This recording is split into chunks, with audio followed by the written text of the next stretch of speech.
mean, if my mother saw this ticker list, she'd be very, very upset. I was entrusting the gap, and I was telling everybody, we need to see a higher pivot low on the hourly hold above the July 31st blow off top and the new base form. So we're in this kind of transitional stage in the market, we've had four very strong legs up since August 1st on the hourly. When we're in this kind of area of the market, I have a magical word I like to do as a strategy, and that word is garbage. Okay, I like to trade garbage squeezing that's very volatile. My ticker symbols for today that I traded: ATNF, BSLK. Never heard of any of these people. BTAI, MNTS, SRFM, VOR, WBTN, XFOR. I mean, if my mother saw this ticker list, she'd be very, very upset. This is absolute bottom of the barrel garbage, but it's doing one thing that I like, and it's saying that thing is it's moving. Okay, it's volatile, it's moving, it's ignoring the vicissitudes of the market. Okay, and it's dancing to the crazy methamphetamine infused beat of its own drum. And so when we're late stage in the bull trend, breaking through all-time highs, and we need to consolidate and form a higher hourly pivot low, that's typically what I like to trade. The stuff that's so strong and so out of control squeezy that it's going to ignore all of the technical maneuverings of the market, and that's really what I'm focusing on right now. My personality. Look, there's some common denominators in this business. You got to like competition.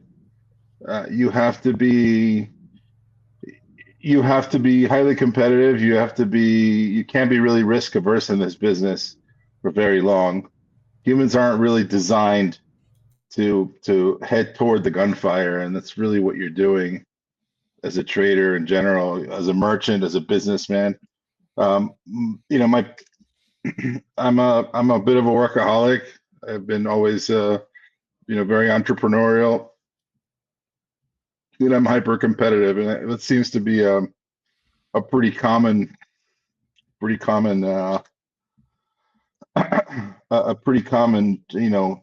trademark variable amongst all traders. If the zombie apocalypse came out tomorrow, you'd have Derek and Sammy in a post-apocalyptic dune buggy, raiding villages and trading pelts. You know what I mean? Like, you are who you are, and that it's just how it works. There's a reason these guys are successful in what they do, and it's really a lot of it is tied to personality, to IQ, and to gameness. You have to have a lot of gameness. You know what I mean? Like a desire to compete. So I think those are the main things, the main qualities that I see in most traders. In terms of my trading personality, I like to adapt to what the market's doing. If there's not a lot going on and I'm in a range-bound market, I'm just going to do what the chart says to do. If I see that I have opportunities for a bigger move, I'll take like WBTN today. We took off the open. This thing trended all day, right? So I don't have a specific trading style that I can say, I'm a scalper or I'm a swing trader or a day trader. I just like to capitalize on opportunities depending on where, what the market's doing. So I think I'm a little bit like Derek in that regard.